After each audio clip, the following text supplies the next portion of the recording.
All right, so middle and late childhood, you go from 14,000 words to 40,000 words by the age of 11. Children begin to organize their mental vocabulary in new ways during middle and late childhood. They increasingly use language to talk about things that are not physically present, and they learn about the alphabet and how it works.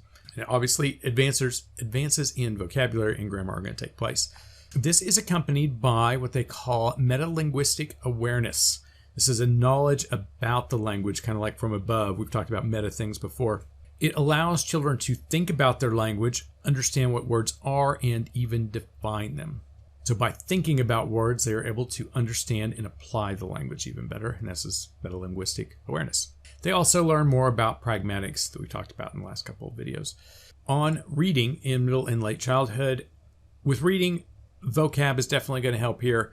Kids that begin elementary school with a small vocabulary are at risk. So vocabulary at 19 months actually predicts reading comprehension at 12 years of age. So it's super important to, again, expose your kids to the language, read them stories, have them discuss the stories with you, and it will benefit them long term. Figure 8 gives you an example of kind of what we're talking about here, the relation of reading achievement to number of pages read daily. Obviously, this makes sense. You know, if they're reading less pages per day, they are going to read less well than the people that are reading numerous pages per day.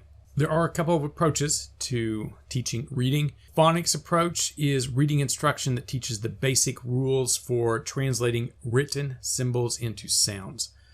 Basically, what do these letters sound like? They use simple materials for this. And kids have to learn the phonemes of the alphabet letters before they're given words to read. So they have to learn all the ba's, pa's, all that stuff before they even are given any words. The other approach is the whole language approach, which tries to parallel children's natural language learning.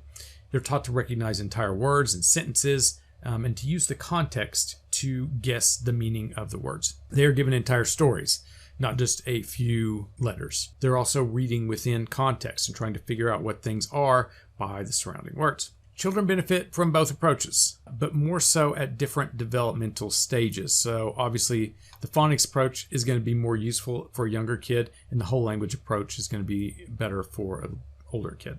Becoming a good reader includes reading fluently. So being able to read almost automatically without having to think about what each word means or each letter. I can't imagine if you had to think about what each letter in a word before you can even read anything. That would be very tiresome. And so when we read as adults, we're able to just look at the word and automatically know what it means, and that is being fluent with your reading. With writing in early childhood, so the motor skills, they progress, when they first start off, they use the pencil like this, and then they eventually get this type of a grip with the pencil, and they begin to write. They might invent spellings based off the sounds of what they hear. It's not that big of a deal. It doesn't imply some type of learning disability. All kids do this to a certain extent.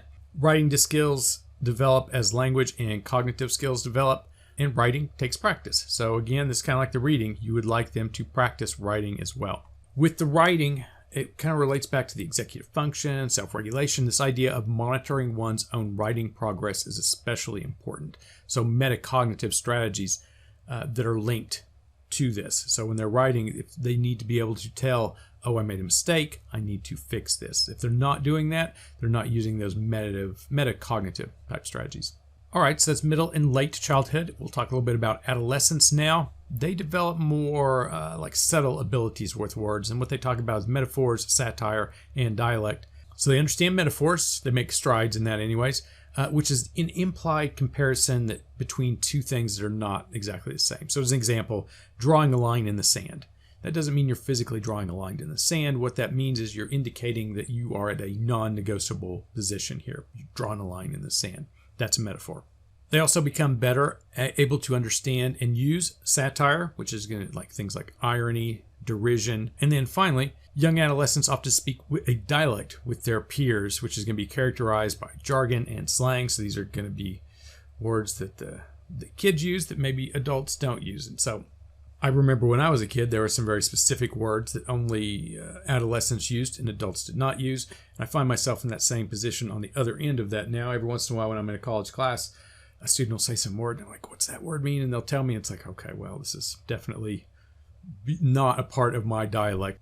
All right, so that's the development of language. On the next set of slides, we're going to talk about biological influences, environmental influences, and probably also talk about cognition and language.